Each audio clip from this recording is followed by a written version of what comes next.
The wind off the Hudson cut like a scalpel. Alexander Voss, 44, stepped from the glass doors of Voss and Associates and paused under the awning long enough to button the throat latch of his camel hair coat. Snowflakes the size of dimes melted against the wool. He had just closed the largest merger in the firm's history, $3 billion headlines in the journal Champagne in the boardroom. None of it felt like victory. At his side, his 8-year-old son Julian tugged the sleeve of his father's coat. "Dad, you promised Mom we'd stop at the pretzel cart." Alexander's throat closed. Elena had died 11 months earlier, the cancer swift and merciless. In her last lucid hour, she had gripped his hand and whispered, "Find someone who needs the light we still have. Teach Julian that money is just stored kindness." "I remember," he said. The words scraped. They crossed the plaza toward the park. Julian darted ahead, boots crunching salt, then froze. "Dad, look." Beneath a skeletal maple, a woman sat on a bench, coatless, rocking a bundle no larger than a loaf of bread. Her auburn hair was matted with snow. Her lips were blue. The baby's blanket, once pink, now gray, had slipped, exposing a tiny red fist. Julian's mittened hand found Alexander's. "She's shaking." Alexander's first instinct was to keep walking. He had a driver idling a reservation at Le Bernardin, a speech to rehearse. But Elena's voice rose above the wind-stored kindness. He approached slowly. "Ma'am," the woman's head jerked up. Green eyes bloodshot but fierce. "We're fine." The lie trembled. Julian stepped forward. "There's no bus stop here, and your baby's fingers are purple." Alexander crouched. "I'm Alexander Voss. This is my son Julian. It's 22 degrees. Let us help." She studied them, his expensive coat, Julian's earnest face searching for the catch. Finding none, she exhaled a cloud. "I'm Nora Callahan. This is Beatrice. She's 6 days old." Julian's eyes widened. 6 days. That's brand new. Alexander's phone was already in his hand. "There's a women's shelter on West 83rd. I'll call." "They're full until the 10th, Nora said. "I tried. Then we improvise." He dialed his assistant, then the pediatric ER at Mount Sinai, then a friend who sat on the board of Covenant House. Each conversation ended the same way. "We're at capacity." Snow thickened. Beatrice whimpered. Nora's arms shook harder. Alexander made a decision the way he closed deals fast, irrevocable. "My car's at the curb. Heated seats. We'll figure the rest out inside." Nora hesitated only a heartbeat. "I don't take charity." "Neither do I," Alexander said. "I take promises seriously." The Maybach smelled of leather and pine. Julian insisted Nora take the back seat so Beatrice could lie flat. Alexander draped his coat over them both. As the car glided uptown, Nora spoke in fragments. She had been a pastry chef at a Michelin-starred restaurant in Soho. A placental abruption at 36 weeks had required emergency surgery. The bills arrived before the flowers. Her fiancé panicked by debt, and fatherhood vanished with her savings and the cat. She had been evicted yesterday. Julian listened wide-eyed. Mom used to say kitchens are like hearts. If you stop feeding them, they shrink. Alexander's eyes stung. He cleared his throat. "Nora, I have a proposition. Say no, and we'll still get you somewhere safe tonight." She waited. "My wife died last January. Our brownstone on East 78th has a garden apartment, separate entrance, full kitchen, never used. Stay there until you're on your feet. No rent. In return, you let Julian learn what it means to keep a promise." Nora's laugh was brittle. You're offering me a Park Avenue address because your dead wife asked you to be nice, pretty much. Julian piped up. There's a skylight in the kitchen. Bebe could watch the stars. Nora looked at the sleeping infant, then at Alexander. I'm a damn good baker. I could pay in croissants. Deal, Alexander said.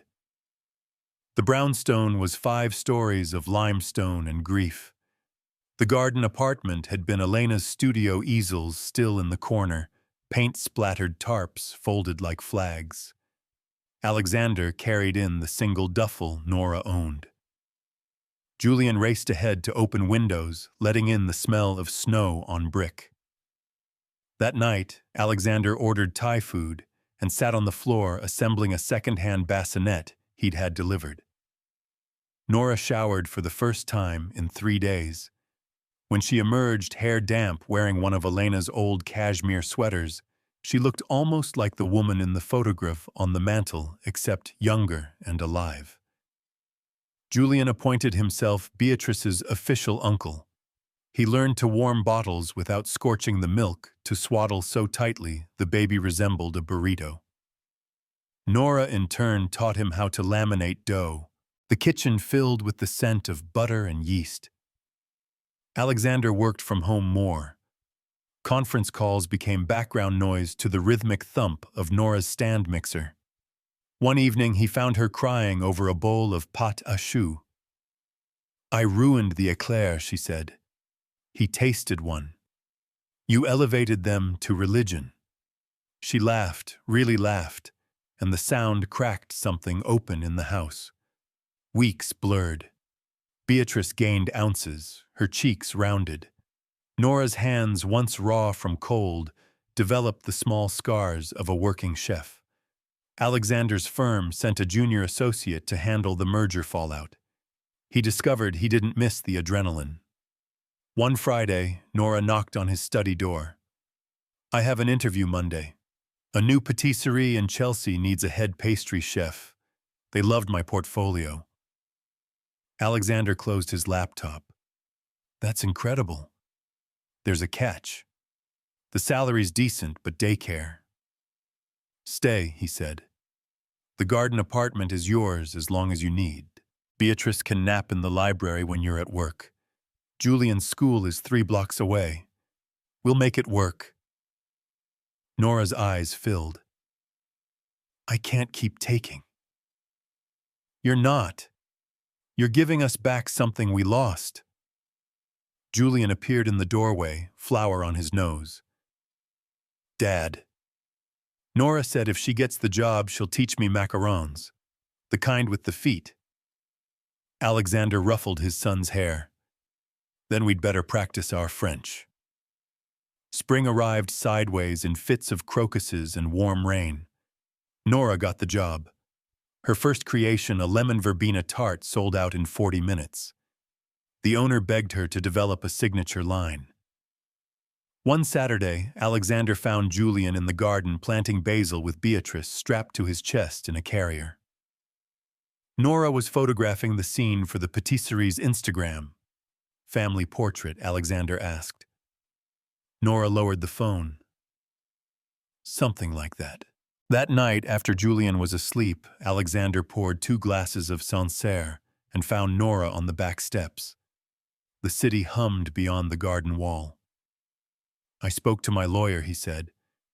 We can set up a trust for Beatrice's education, and there's a profit-sharing clause in your new contract. I had my people look at it. You'll own 10% of the patisserie within 3 years. Nora turned the glass in her hands. Why? Because Elena was right. Kindness compounds, and because I'm tired of empty rooms. She studied his face. You're not just keeping a promise to her, are you? No, he admitted. I'm keeping one to myself. Summer brought heat and possibility. Nora's desserts appeared in vogue. Julian won a blue ribbon at the state fair for his lavender shortbread. Beatrice took her first steps in the hallway, chased by a man who had once measured success in quarterly reports.